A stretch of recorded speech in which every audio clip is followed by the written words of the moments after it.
Creating a business card mockup in Photoshop is an effective way to showcase your design in a realistic context. Here's how you can do it.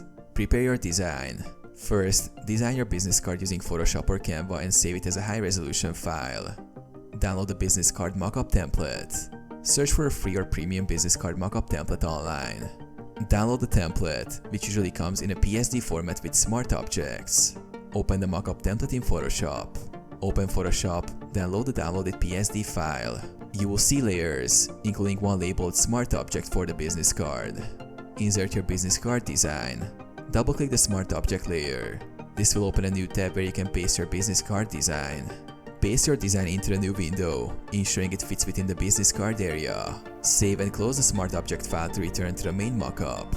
Adjust and finalize. If necessary, adjust the perspective or shadows in the mockup to make it look more realistic. Use the Layer Styles options to enhance the 3D effect. Save and export. Once you're satisfied with the mockup, save the file in PNG or JPEG format for sharing or presentation.